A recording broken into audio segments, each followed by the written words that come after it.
पाकिस्तान पहली दफ़ा हिस्ट्री में नंबर 1 पोजीशन पर आया। बट अनफॉर्चुनेटली एक बड़ी वो वेट चीज़ ये है कि सिर्फ हम कोई 28 आवर्स के लिए नंबर 1 पोजीशन पर रहे। न्यूजीलैंड जो है अपने 9 मेन प्लेयर के साथ नहीं उतरी थी और वो IPL में बिजी थे, बट उन्होंने जो कंपटीशन दिया वो बड़ा ज़बरदस्त किस्म का दिया। हमें लास्ट मैच जितना बहुत ज़रूरी था, अगर हम जीत जाते तो अप्रॉक्सीमेटली हम शायद 1.5 से 2 मंथ तक नंबर 1 पोजीशन पे रह सकते। बॉलिंग के अंदर देख रहे हैं कि हम डेथ ओवर्स के अंदर ज़्यादा विकेट्स नहीं ले पाते, रन्स कंसीड होते हैं। शादाब की बात करें तो शादाब की जो परफॉर्मेंस है वो बिट्स एंड पीसेस में तो आती है, बट प्रॉपर वो हमें जो उनके अंदर एक बॉलिंग के अंदर लेग ब्रेक के अंदर बाइट थी, स्पिन थी, वो लैक नज़र आ रही है।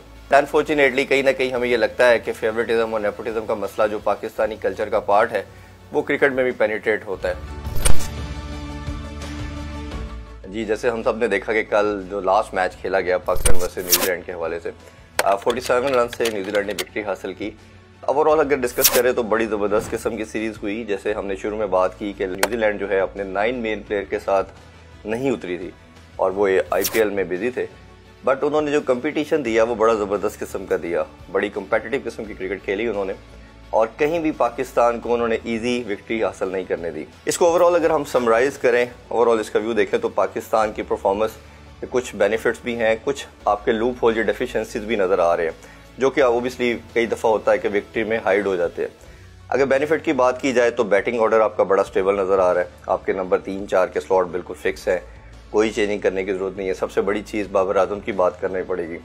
ODI रैंकिंग में नंबर 1 है, पाकिस्तान के कैप्टन भी हैं और पाकिस्तान पहली दफ़ा हिस्ट्री में नंबर 1 पोजीशन पर आया। ये सब कुछ उनके क्रेडिट पे जाता है।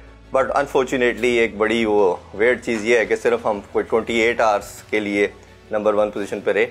हमें लास्ट मैच जितना बहुत ज़रूरी था, अगर हम जीत जाते तो अप्रॉक्सीमेटली हम शायद 1.5 से 2 मंथ तक नंबर 1 पोजीशन पर रह सकते थे। But again it's a part of the game, अब नहीं रह पाए। 2015 में हम टेस्ट में नंबर 1 रहे, 2 साल T20 में नंबर 1 रहे सरफराज की कप्तानी में। तो ओबियसली ये पाकिस्तान की हिस्ट्री में पहली दफ़ा हुआ कि हम ODI में भी नंबर 1 रैंकिंग पे आए।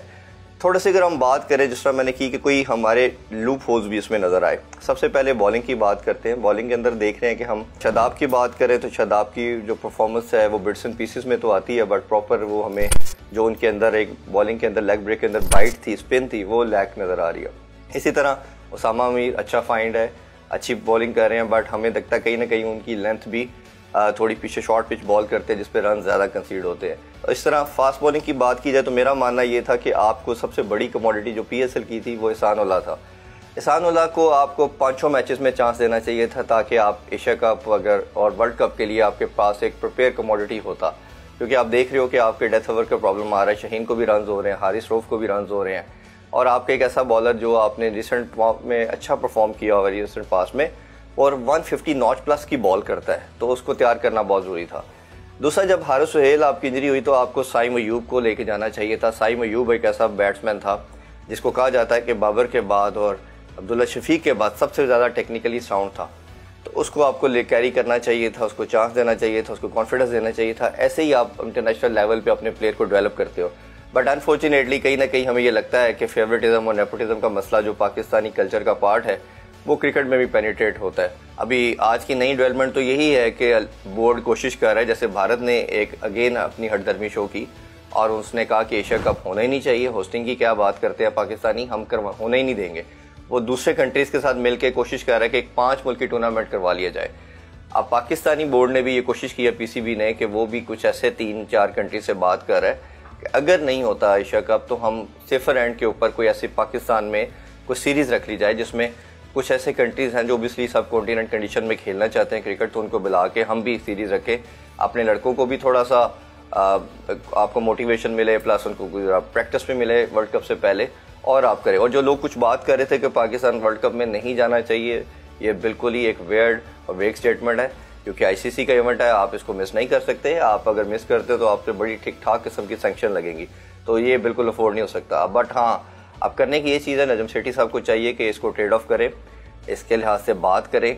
ऑल्दो वी नो कि उनका स्टांस बड़ा इसमें वाइबल है, बड़ा वाइब्रेंट बात करें, बट कहीं ना कहीं हमें लगता है कि आपको चैंपियन ट्रॉफी को भी इन कंसिडरेशन रखना पड़ेगा। आपको बात करनी पड़ेगी कि हमें चैंपियन ट्रॉफी भी होस्टिंग करनी है, और इस लिहाज से इसी कॉन्टेक्स्ट में देखा जाए तो बहुत ज़रूरी है कि हम जो आपका एशिया कप है उसकी होस्टिंग भी करें।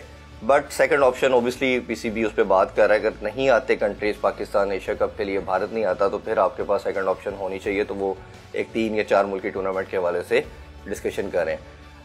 इन नटशल यही कि आपकी सीरीज़ अच्छी रही, T20 आप 2-2 से बराबर रहे, वाइट वॉश करते तो हम लंबा टाइम के लिए नंबर 1 रहते, बट अनफॉर्चुनेटली नहीं हो सका। बट पॉजिटिव काफ़ी मिले आपको इस सीरीज़ के लिहाज से, और आपको कोशिश करना चाहिए इसी मोमेंटम को कंटिन्यू करें और एशिया कप और वर्ल्ड कप के लिए जाए, और हमारी तमाम विशेष पाकिस्तानी टीम के साथ।